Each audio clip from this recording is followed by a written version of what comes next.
नमस्कार, जय जोहार। क्या आप भी गवर्नमेंट एग्जाम्स की तैयारी करना चाहते हैं? क्या आप भी मेमोरी टेक्निक्स और ट्रिक्स के जरिए बहुत ही कम समय में स्मार्ट स्टडी करना चाहते हैं? क्या आप चाहते हैं कि सीजी व्यापम टॉपर आपको पढ़ाए?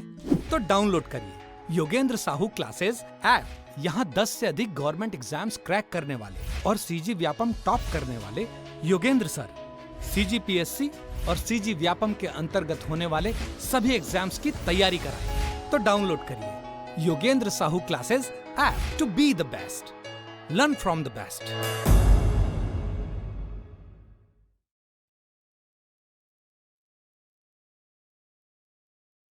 नमस्कार दोस्तों, आप सभी का स्वागत है योगेंद्र साहू ऑनलाइन क्लासेस में।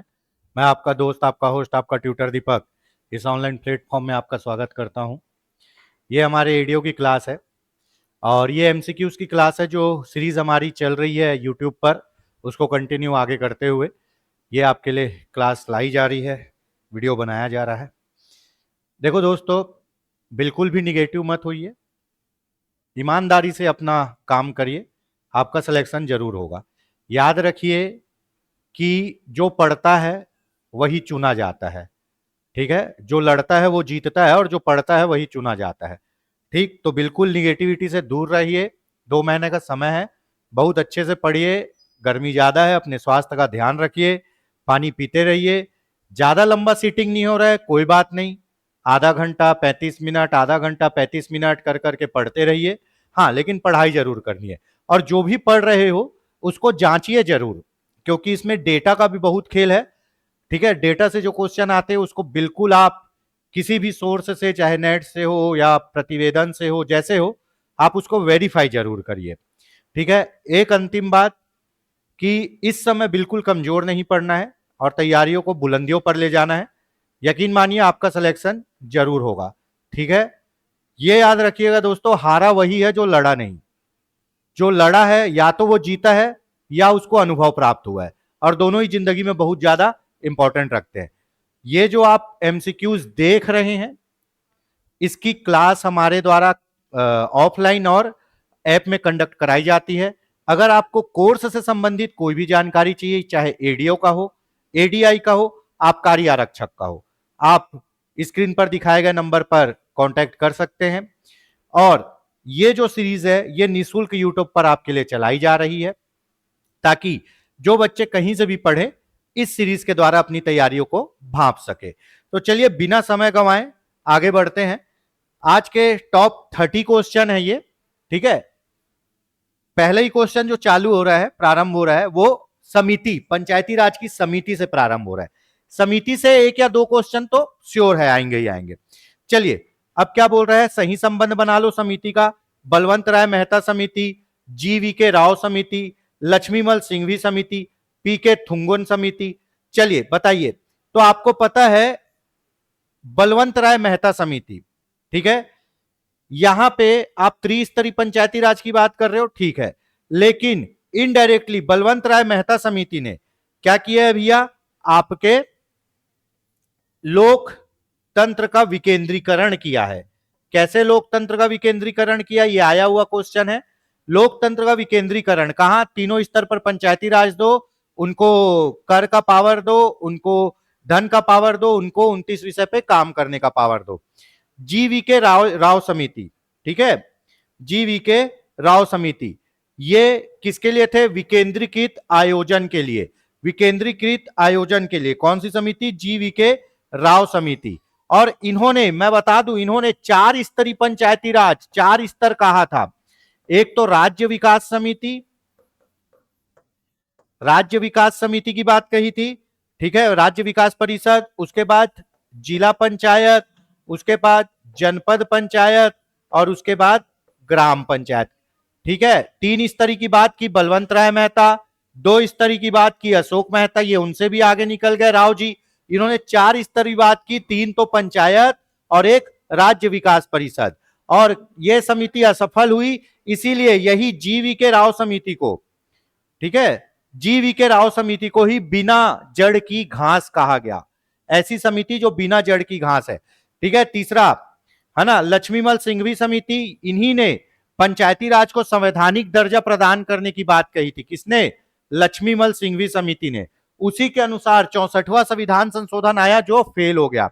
उसके बाद पीके थुंगन समिति, इन्होंने पंचायती राज संस्थाओं को प्रशासनिक ढांचे को सुदृढ़ करने की बात कही थी। तो ऑप्शन होगा ऑप्शन ए। समिति के बारे में थोड़ा अच्छे से पढ़ना पड़ेगा दोस्तों, ठीक है, इससे क्वेश्चन आएगा। इसका सही आंसर है ऑप्शन ए, ठीक है। जीवीके राव समिति 4 स्तर की बात बोले थे, इसी समिति को बिना जड़ की घास कहा जाता है। ऑप्शन ए होगा इसका, ठीक है।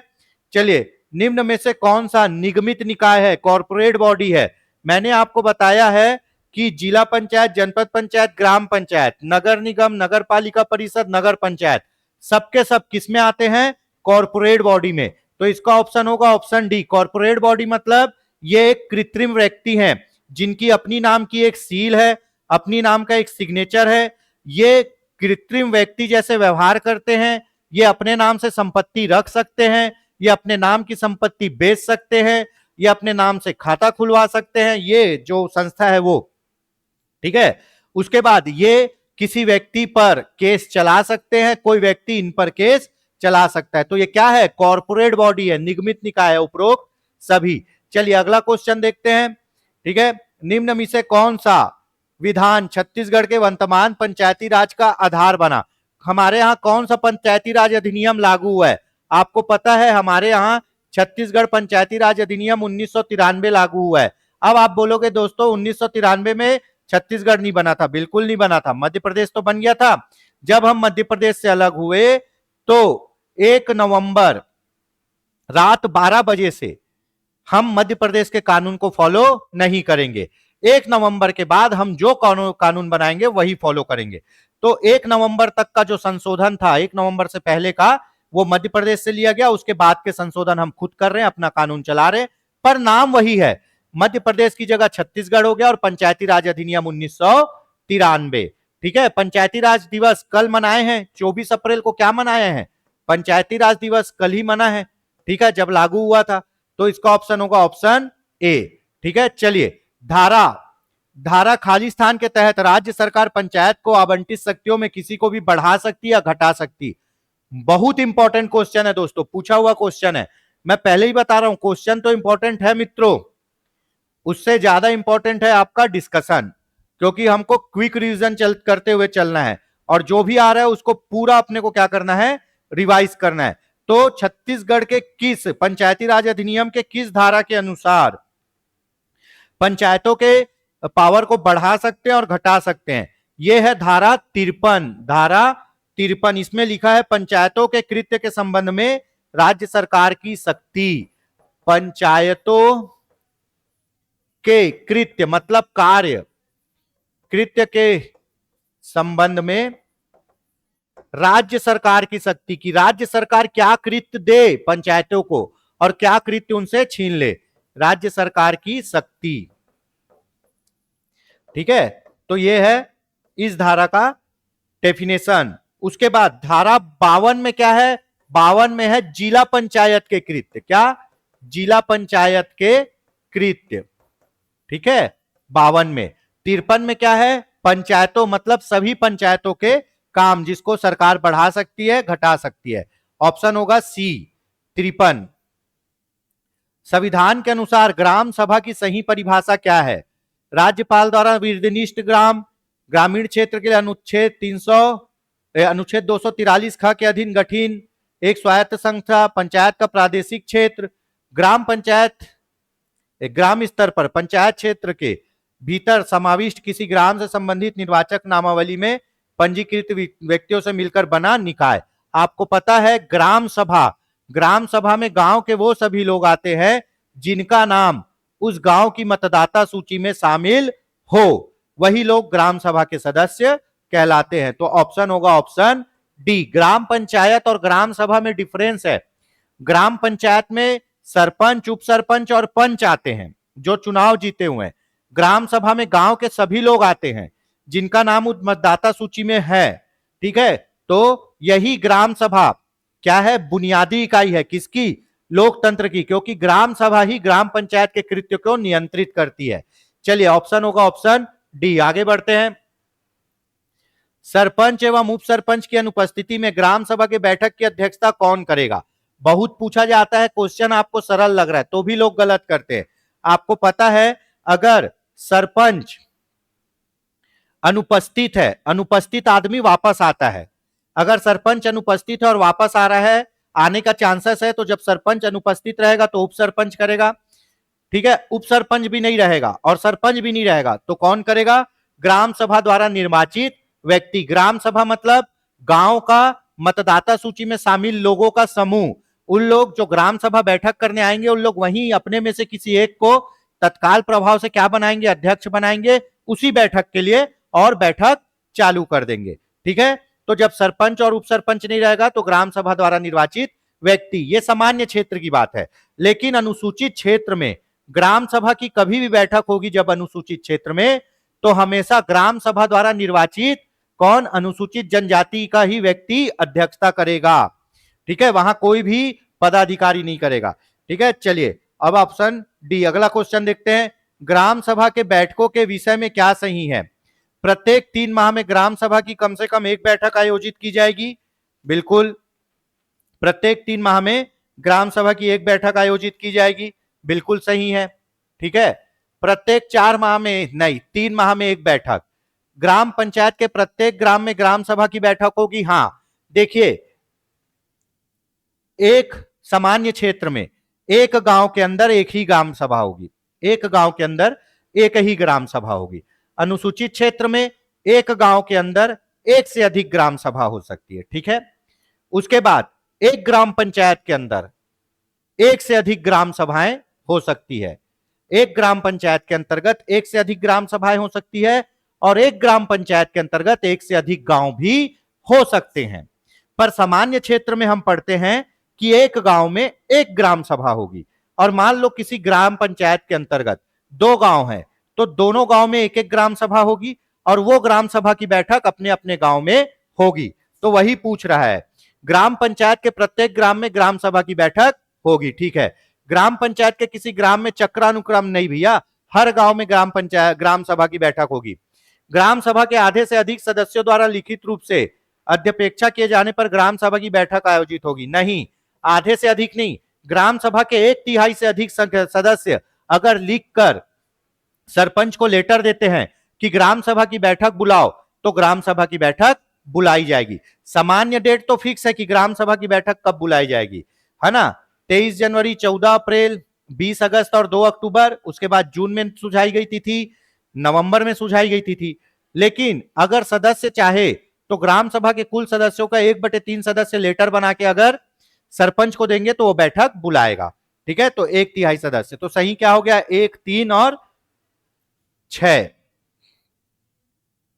1, 3 और 6। दोस्तों ये सब कुछ ज्यादा कठिन नहीं है, लेकिन आपको स्टेप बाय स्टेप चीजों को याद रखना पड़ेगा, है ना? तो ऑप्शन क्या सही है?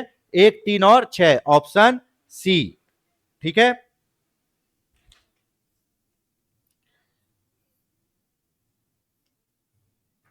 अगला क्वेश्चन देख लेते हैं। ग्राम सभा की आपात बैठक की सूचना कितने दिन पूर्व दी जाती है? देखिए, कोई भी संस्था अगर बैठक करती है तो सदस्यों को पहले से सूचना देती है कि आ जाओ भैया बैठक में शामिल हो जाओ। तो ग्राम सभा की भी बैठक होती है, तो ग्राम सभा की बैठक की सामान्य सूचना, सामान्य बैठक की सूचना, सामान्य बैठक की सूचना दी जाएगी 7 दिन पूर्व। ठीक है, 7 दिन पूर्व। ठीक है, लेकिन अगर आपातकाल में बैठक बुला रहे हैं या विशेष बैठक, आपातकाल या विशेष बैठक है जो बहुत शॉर्ट टर्म में आयोजित हो रही है, तो 3 दिन पहले सूचना सबको दी जाएगी। क्या किया जाएगा? ग्राम सभा की सूचना देने के लिए मुनादी कराई जाएगी, ढोल पिटवा के पूरा गांव में घूम के बताया जाएगा इस दिन ग्राम सभा की बैठक है। ग्राम पंचायत के कार्यालय के बाहर क्या किया जाएगा? एक कागज चिपका दिया जाएगा, पॉसिबल हो तो दीवार में पेंटिंग में लिखवाया जाएगा। ठीक है, तो सामान्य बैठक की सूचना 7 दिन पहले और विशेष बैठक की सूचना 3 दिन पहले। ऑप्शन क्या होगा? ऑप्शन सी, 3 दिन, ताकि सब लोग आ सके। चलिए अगला क्वेश्चन देखते हैं। अनुसूचित क्षेत्रों की पंचायतों में आरक्षण के विषय में क्या सही है? बहुत इंपॉर्टेंट क्वेश्चन है, बहुत जबरदस्त क्वेश्चन है, बहुत जबरदस्त क्वेश्चन है दोस्तों। इस टाइप के ही क्वेश्चन गिरने वाले हैं, है ना? इस टाइप के ही क्वेश्चन आएंगे आपके किसमें? एग्जाम में। सबसे पहले आरक्षण जनसंख्या के अनुपात में दिया जाता है, सही है क्या? हाँ, हमारे यहां कहीं भी आरक्षण हो वो जनसंख्या के अनुपात में दिया जाता है, ठीक है। उसके बाद अनुसूचित जनजातियों के लिए आरक्षण 50% से अधिक होता है, नहीं, ऐसा नहीं कहा जाएगा। यह कहा जाएगा अनुसूचित जनजातियों के लिए आरक्षण 50% से कम किसी भी हालत में नहीं होगा, 50% से कम किसी भी हालत में नहीं होगा, ठीक है। आरक्षण में अभी बदलाव हुआ है, अनुसूचित जनजाति के लिए आरक्षण किसी भी हालत में 50% से कम नहीं होगा, ठीक है। सरपंचों के समस्त स्थान अनुसूचित जनजातियों के लिए आरक्षित किए जाएंगे, बिल्कुल सही। अनुसूचित क्षेत्रों में जहां आरक्षण की बात की गई है, अनुच्छेद 129 घ में, किसमें? अनुच्छेद 129 घ में आरक्षण की बात की गई है, तो सभी पंचायत प्रमुखों का स्थान अनुसूचित जनजाति के लिए आरक्षित होगा, सभी पंचायत प्रमुखों का स्थान अनुसूचित जनजाति के लिए आरक्षित होगा। तो सरपंच भी पंचायत प्रमुख है, तो इसका स्थान अनुसूचित जनजाति के लिए आरक्षित होगा। जनपद और जिला पंचायत के अध्यक्ष के आधे से आधे स्थान अनुसूचित जनजाति के लिए आरक्षित नहीं, मैं क्या बोला? सभी पंचायत प्रमुख, चाहे वो सरपंच हो, चाहे वो जनपद पंचायत अध्यक्ष हो, चाहे वो जिला पंचायत अध्यक्ष हो, कहां? अनुसूचित क्षेत्र में, सभी अनुसूचित जनजाति के लिए आरक्षित होंगे। वही लाइन आगे लिखी हुई है, जनपद और जिला पंचायत में अध्यक्ष के सभी पद अनुसूचित जनजाति के लिए आरक्षित किए जाएंगे, ठीक है। तो इसका ऑप्शन होगा 1, 3, 4 और 6। तो क्या होगा? ऑप्शन डी, 1, 3, 4 और 6, ठीक है दोस्तों। आरक्षण के विषय में बता दूं, अनुसूचित क्षेत्रों में पंचायतों के आरक्षण का प्रावधान किया गया है अनुच्छेद 129 घ में, ठीक है। वहां पे किसी भी अनुसूचित क्षेत्र में किसी भी परिस्थिति में अनुसूचित जनजाति का आरक्षण 50% से कम नहीं होगा, ठीक है। अगर 50% से कम होता है तब ओबीसी को जनसंख्या के अनुपात में 50% के अंदर आरक्षण दिया जाएगा। यह अभी अपने चर्चा का विषय नहीं है। दूसरा, अनुसूचित क्षेत्र में पंचायत प्रमुखों के सभी स्थान अनुसूचित जनजाति के लिए ही आरक्षित होंगे। अगर कोई ऐसा स्थान है जहां पे अनुसूचित जनजाति की जनसंख्या नहीं है, वहां वो स्थान आरक्षण से मुक्त हो जाएगा। ये सब पढ़े हैं, तो इस अनुसार होगा ऑप्शन डी। चलिए, निम्नलिखित में से कौन सा पशु प्रजनन केंद्र नहीं है? आपको पता है हमारे यहां पशु प्रजनन केंद्र है। कितने पशु प्रजनन केंद्र है? 4 स्थान पे पशु प्रजनन केंद्र है। कहां पर?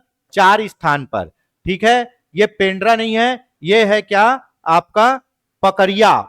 क्या है? पकरिया, पकरिया। और जिला क्या आएगा? गौरेला, पेंड्रा, मारवाही, गौरेला, पेंड्रा, मारवाही, है ना। अंजोरा, अंजोरा में भी है, जहां पे क्या है? अंजोरा में छत्तीसगढ़ का एकमात्र पशु विश्वविद्यालय, कामधेनु विश्वविद्यालय, अंजोरा दुर्ग में है। चंदखुरी में भी पशु प्रजनन केंद्र है। कहां?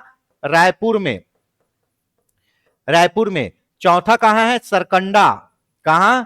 सरकंडा। ये कहां पड़ता है? बिलासपुर में। यहां पे पशु प्रजनन केंद्र है, बिलासपुर में। पशु प्रजनन केंद्र में क्या होता है? पशुओं की उन्नत नस्ल तैयार की जाती है, जो बहुत ज्यादा दूध दे, बहुत ज्यादा फायदेमंद हो। तो ऑप्शन होगा ये। धंगोल में कोई भी पशु प्रजनन केंद्र नहीं है। 4 स्थान पर पशु प्रजनन केंद्र है, पकरिया में जो गौरेला, पेंड्रा, मारवाही पड़ेगा, दुर्ग, अंजोरा में, चंदखुरी रायपुर में, सरकंडा बिलासपुर में, ठीक है। राज्य में वर्तमान में कृषि की कितनी कृषि उपज मंडियां कार्यरत है? बहुत इंपॉर्टेंट क्वेश्चन है। वर्तमान में हमारे यहाँ 69 कृषि उपज मंडियां कार्यरत है ना। कृषि उपज मंडी जो क्या करेगी? उपज को संग्रहित करेगी, कृषि उपज मंडियां। और 121 उप मंडियां कार्यरत है। कितनी? 121 उप मंडियां। ये पूछा जा सकता है, व्यापम के और एग्जाम में तो पूछा ही है कि हमारे यहाँ कृषि उपज मंडी कितनी है? 69 और 101 उप मंडियां हैं, ठीक है। चलिए आगे देखते हैं, है ना। 2058 क्या है हमारे यहाँ? 2058 हमारे यहाँ प्राथमिक कृषि साख समिति है, प्राथमिक कृषि साख समिति है, ठीक है। चलिए अगला देखते हैं, छत्तीसगढ़ की टमाटर राजधानी के नाम से किसे जानते हैं? बहुत पुराना क्वेश्चन है, पूछ देता है, क्योंकि कृषि से संबंधित है तो इसको पढ़ना जरूरी है। छत्तीसगढ़ की टमाटर राजधानी है लुड़ेक, जो कहां है? जसपुर में। कहां है? जसपुर में। ठीक है, टमाटर राजधानी है लुड़ेक, जो जसपुर में है।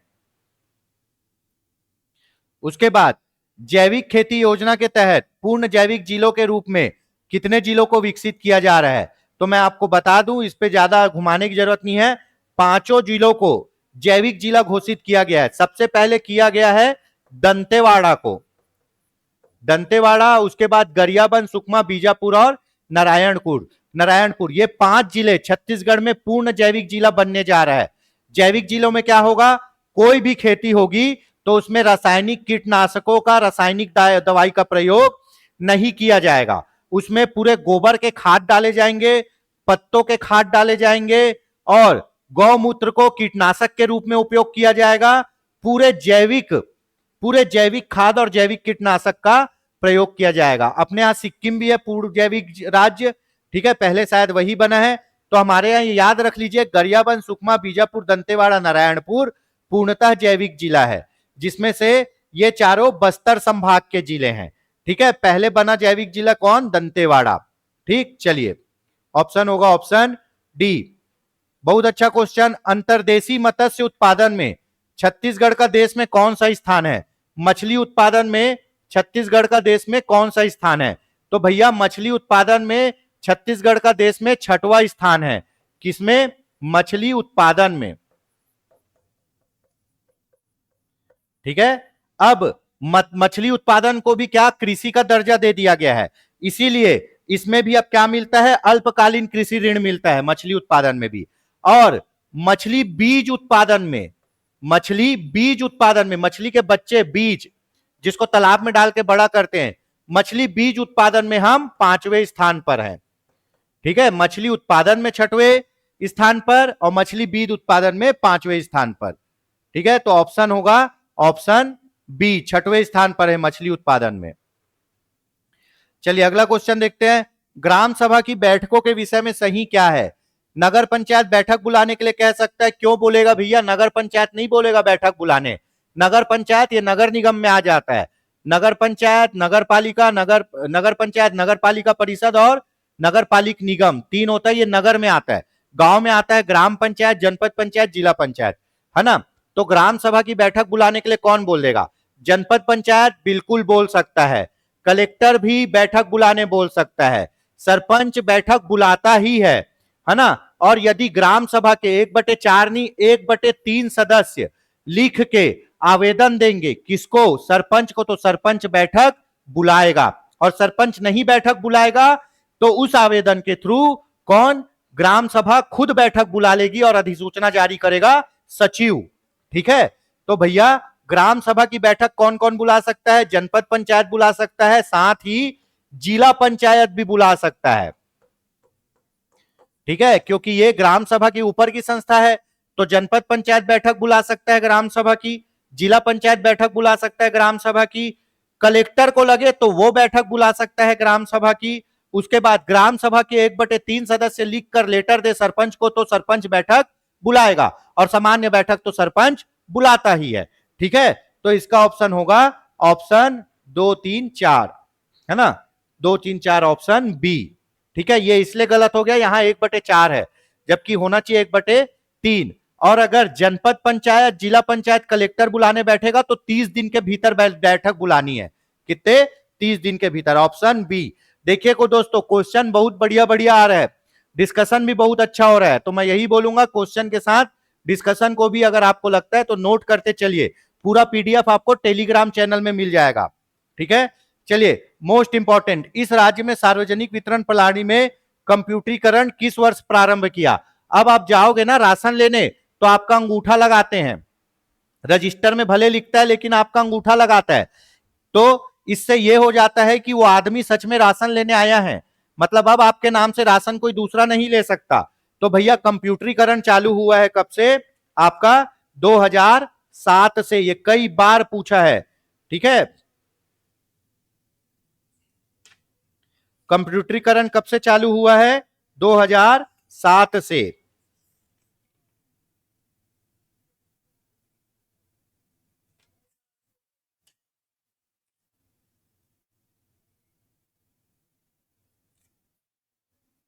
ठीक है, चलिए, इस राज्य में कंप्यूटरीकरण 2007 से प्रारंभ हुआ है।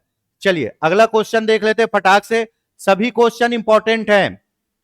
ठीक है, मैं मानता हूं कूट वाले क्वेश्चन जरूरी, लेकिन पूरे कूट वाले नहीं आएंगे, हमको हर टाइप के क्वेश्चन करने हैं। चलिए आगे बढ़ते हैं। खाद्यान्न फसल के अंतर्गत उत्पादन किए जाने वाला फसल रागी है। रागी किस प्रकार का फसल है ना? रागी, कोदो, कुटकी, ज्वार, जौ तो खैर खरीफ फसल है, रवि फसल है।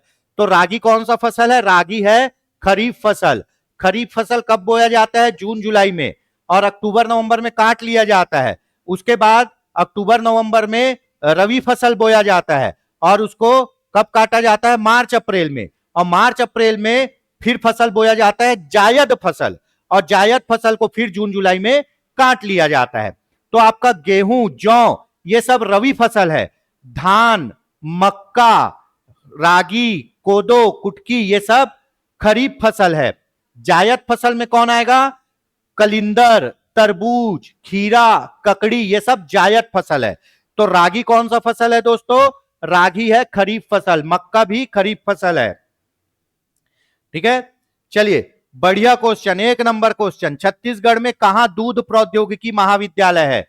दूध प्रौद्योगिकी है ना, कहां है आपको पता है? दूध प्रौद्योगिकी महाविद्यालय रायपुर में है। कहां है? रायपुर में। और हमारे यहां दूध खरीदने वाली सहकारी समिति कौन सी है? दूध खरीदने वाली सहकारी समिति है देवभोग। क्या? देवभोग। आपको बता दूं, देवभोग का पेड़ा पूरे छत्तीसगढ़ में फेमस है, बहुत स्वादिष्ट रहता है। जस्ट हमारे कोचिंग के आगे कुम्हारी में है इसका फैक्ट्री, देवभोग का। दूध प्रौद्योगिकी महाविद्यालय कहां है? रायपुर। चलिए आगे देख लेते हैं अगला क्वेश्चन। भारत में बकरी की कितनी नस्लें पाई जाती है? ठीक है, पशुधन को कभी भी छोटा मत समझना, क्वेश्चन घुमा फिरा के पटक दिया तो हालत खराब हो जाएगी। भारत में बकरी की 20 नस्लें पाई जाती है। कितनी नस्लें? 20 नस्लें। ठीक है, कितनी नस्लें? 20 नस्लें पाई जाती है। मोस्ट इंपॉर्टेंट, बहुत फेमस, हमारे यहां छत्तीसगढ़ में भी मिलता है। जमुना पारी बकरी का प्रयोजन क्या है? दूध, मांस दोनों, या ऊन? बकरी तो ऊन देती नहीं है, तो भैया जमुना पारी बकरी का प्रयोजन दोनों है। उसको दूध के लिए भी पाला जाता है और मांस के लिए भी पाला जाता है। दो काजी है ना, दूध के लिए भी और मांस के लिए। कौन सी? जमुना पारी। ठीक है, चलिए अगला क्वेश्चन। केंद्रीय भेड़, मैं बोला ना जितने अनुसंधान संस्थान है वो पूरे पढ़ने हैं। केंद्रीय भेड़ एवं ऊन अनुसंधान संस्थान किस राज्य में स्थित है? आपको पता है ना? देखना, ये जो राजस्थान के सरनेम भी रहते हैं, भेड़वाल, बक्करवाल, गाड़ीवाल, ठीक है, ये सब राजस्थान में जनजातियां हैं, तो वहीं सबसे ज्यादा भेड़ पाई जाती है। तो कहां है? राजस्थान में है केंद्रीय भेड़ एवं ऊन अनुसंधान केंद्र। और वही कौन सी भेड़? चोखला भेड़, जिसको राजस्थान की मेरिनो कहा जाता है, उसके ऊन से कालीन बनता है। और भी बहुत सी भेड़ है। तो केंद्रीय भेड़ और ऊन अनुसंधान संस्थान राजस्थान में है। ठीक है, बकरी अनुसंधान संस्थान कहां है? उत्तर प्रदेश में। भैंस अनुसंधान संस्थान हिसार हरियाणा में है। डेयरी अनुसंधान संस्थान करनाल हरियाणा में है। ठीक है, सब बता दिया। भेड़ अनुसंधान संस्थान राजस्थान। चलिए, भैंसों के दूध में पानी का प्रतिशत कितना होता है? भैंस के दूध में कितना प्रतिशत पानी होता है? पूछ देता है कभी कभी। 83.40% पानी होता है भैंस के दूध में। ठीक है, और सबसे ज्यादा गाढ़ा दूध, फैट वाला दूध, सबसे ज्यादा फैट, वसा कौन से भैंस के दूध में होता है? भदावरी। किसमें? भदावरी। सबसे ज्यादा दूध देने वाली भैंस है मुर्रा। ठीक है, भैंस अनुसंधान संस्थान कहां है? हिसार, हिसार हरियाणा। ये देखो हरियाणा। ठीक है, चलिए बोलते बोलते लिखते भी नहीं बन रहा है। ठीक है, वसा सबसे ज्यादा कौन से भैंस के दूध में? भदावरी। ज्यादा दूध देने वाली भैंस मुर्रा। भैंस अनुसंधान संस्थान हिसार हरियाणा। भैंस के दूध में पानी 83.40 40%। आगे बढ़ते हैं। प्रधानमंत्री आवास योजना में ग्राम सभा द्वारा हितग्राहियों का चयन किस आधार पर किया जाता है? बहुत बहुत बहुत बढ़िया क्वेश्चन। आपको पता है ग्राम सभा की बैठक में योजनाओं से संबंधित हितग्राहियों का भी चयन होता है, सामाजिक अंकेक्षण भी होता है। तो प्रधानमंत्री आवास योजना, जिसका नाम पहले इंदिरा गांधी आवास योजना था, इंदिरा आवास योजना, उसमें हितग्राहियों का चयन होगा सामाजिक आर्थिक जातिगत जनगणना 2011 के अनुसार। ये सब के अनुसार नहीं होगा, अलग जनगणना होगी। सामाजिक आर्थिक जातिगत जनगणना 2011 के आंकड़ों के आधार पर प्रधानमंत्री आवास योजना में ग्राम सभा हितग्राहियों का चयन करेगी। ऑप्शन होगा ऑप्शन डी। ठीक है दोस्तों, वीडियो में लास्ट तक बने रहिए, यकीन मानिए आपके बहुत काम आएगा। लास्ट का वीडियो में बने रहिए, चैनल को सब्सक्राइब करिए, वीडियो को लाइक करिए, ताकि आपका कोई भी वीडियो मिस ना हो सके। अगर आपको कोर्स के संबंध में कोई भी जानकारी चाहिए तो दिखाए गए नंबर पर आप कांटेक्ट कर सकते हो। चलिए ऑप्शन डी हो गया इसका। छत्तीसगढ़ राज्य में कुल कितनी आदर्श मंडी की स्थापना की गई है ना? आदर्श कृषि उपज मंडी कितनी है जी? 5 है। कितनी है? 5। आदर्श मंडी में क्या होगा? चबूतरा रहेगा, शेड बना रहेगा, पानी निकासी की व्यवस्था रहेगी, बाथरूम की व्यवस्था रहेगी, सब सुविधाएं रहेगी। तो वैसे आदर्श मंडी कितने हैं हमारे यहाँ? 5 है ना। जैसे कहां है? धमतरी में, धमतरी में एक है और कुरूद में। ठीक है, कुरूद भी कहां आता है? धमतरी के अंतर्गत आता है। तो 2 यहां हो गया। उसके बाद है कवर्धा में, उसके बाद है मुंगेली में, उसके बाद है राजनांदगांव में। ठीक है, उसके बाद कहां है? राजनांदगांव में। तो अपने यहां कितनी आदर्श मंडी है? 5, जिसमें से 2 धमतरी में है, एक धमतरी खुद मुख्य में और एक कुरूद गांव में। उसके बाद कवर्धा, मुंगेली, राजनांदगांव। अगर आप नोट करोगे तो तीनों एक ही बेल्ट के जिले हैं। ठीक है, तीनों एक ही बेल्ट के जिले हैं। कवर्धा को काट के राजनांदगांव बना था, उसके बाद मुंगेली भी इसी को काट के, बिलासपुर कवर्धा काट के ही बना है, उसी लाइन में है। ठीक है, तो धमतरी, कुरूद, कवर्धा, मुंगेली, राजनांदगांव 5 जगह आदर्श मंडी है। और किसान शॉपिंग मॉल कहां? राजनांदगांव। ठीक, ये हो गया। चलिए अगला क्वेश्चन देख लेते हैं। राज्य का सबसे बड़ा पशु बाजार कहां स्थित है? पशुओं की खरीदी बिक्री के लिए राज्य का सबसे बड़ा पशु बाजार कहां है? रायपुर के भैंसा थान। कहां? रायपुर के भैंसा थान। ठीक है, भैंस बाजार। यहां बाहर से भैंसे बिकने आती है और भैंसों की कीमत 1,30,000, 1,40,000। जो मुर्रा भैंस बता रहा हूं ना मैं, जो सबसे ज्यादा दूध देती है, अगर वो मान लो 12-13 लीटर दूध की भैंस है, दोनों टाइम मिला के 12-13 लीटर दूध देती है, तो उसकी कीमत 1,30,000, 1,35,000, 1,40,000 तक जाएगी। कहां आता है ये? भैंसा थान, रायपुर। और हमारा सबसे प्राचीन पशु बाजार कहां है? रतनपुर। सबसे प्राचीन पशु बाजार रतनपुर, सबसे बड़ा भैंसा थान, रायपुर। ठीक है, अनुसूचित क्षेत्रों में ग्राम सभा के सम्मेलन की अध्यक्षता कौन करता है? आपको पता है अनुसूचित क्षेत्र में कभी भी पंचायत पदाधिकारी, राजनीतिक आदमी सम्मेलन की अध्यक्षता नहीं करेगा। वहां ग्राम सभा का ही व्यक्ति, जो उसी समय चुना जाएगा अनुसूचित जनजाति का, वही क्या करेगा? अध्यक्षता करेगा। तो ऑप्शन होगा ऑप्शन डी। सामान्य क्षेत्र में ग्राम सभा की अध्यक्षता सरपंच करेगा, सरपंच नहीं रहेगा तो उप सरपंच करेगा, उप सरपंच और सरपंच दोनों नहीं रहेंगे तो ग्राम सभा का कोई भी सदस्य कर सकता है। लेकिन अनुसूचित क्षेत्र में सरपंच उप सरपंच रहे ना रहे कोई मतलब नहीं है। ग्राम सभा के सम्मेलन की अध्यक्षता हमेशा अनुसूचित जनजाति का व्यक्ति, जो ग्राम सभा का सदस्य है, वही करेगा। Option D. छत्तीसगढ़ में पंचायती राज व्यवस्था के संबंध में निम्नलिखित में से कौन सा कथन सत्य नहीं है? सत्य नहीं है बोल रहा है भैया। ठीक है, हमारे राज्य में त्रिस्तरीय पंचायती राज व्यवस्था है, बिल्कुल है। पंचायतों में महिला के लिए आरक्षण है, हाँ है। कितना प्रतिशत? 50% अपने अपने वर्गों में। लेकिन 73वें संविधान संशोधन में 33% मिला था। चूंकि पंचायती राज राज्य सूची का विषय, इसलिए हमने आरक्षण बढ़ा के 50% कर दिया अपने अपने वर्गों में, है ना। पंचायतों के लिए समयबद्ध निर्वाचन किए जाते हैं, बिल्कुल किए जाते हैं। ठीक है, कितने साल में? 5 साल में।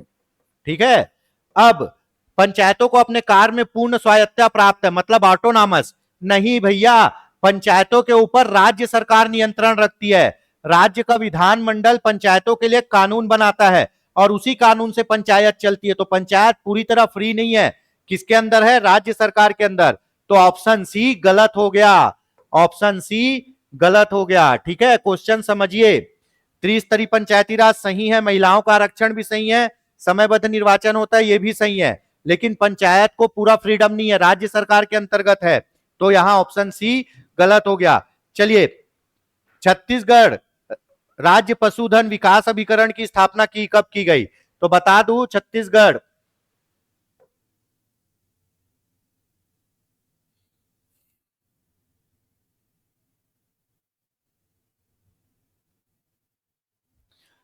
राज्य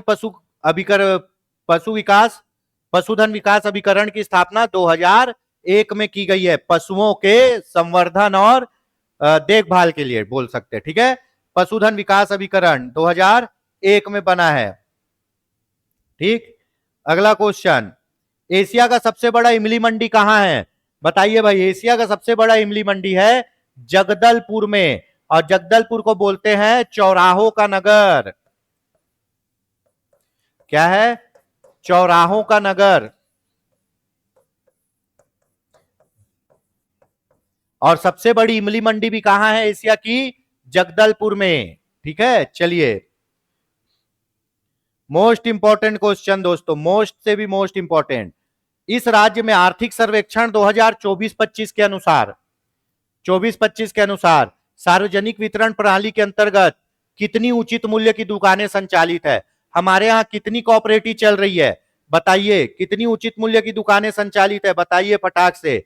है कितनी? 13,879 दुकानें संचालित है ना। हमारे यहाँ जो खाद्यान्न सुरक्षा अधिनियम जो 2012 में लागू किया छत्तीसगढ़ सबसे पहले, उसके अनुसार हमारे यहाँ कुल 13,879 दुकानें संचालित है, जिसमें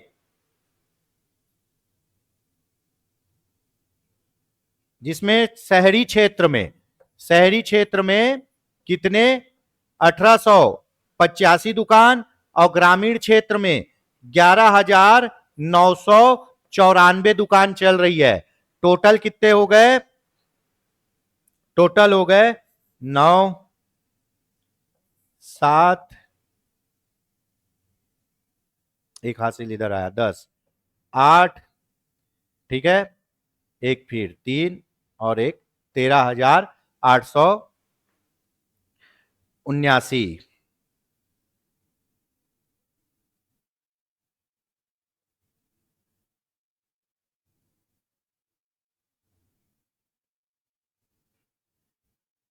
ठीक है, चलिए, शहरी क्षेत्र में कम दुकान है। शहरी क्षेत्र में कितनी है? 1885। ग्रामीण क्षेत्र में कितनी है? 11,994। ठीक है, प्रति माह लगभग 79.61 लाख राशन कार्ड कितने हैं? लाख राशन कार्ड, इनको क्या मिलता है? अनाज मिलता है। ठीक है, चलिए, यहां तक हो गया।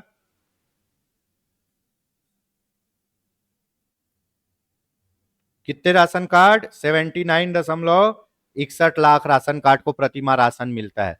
और कुल दुकानें कितनी है? 13,879।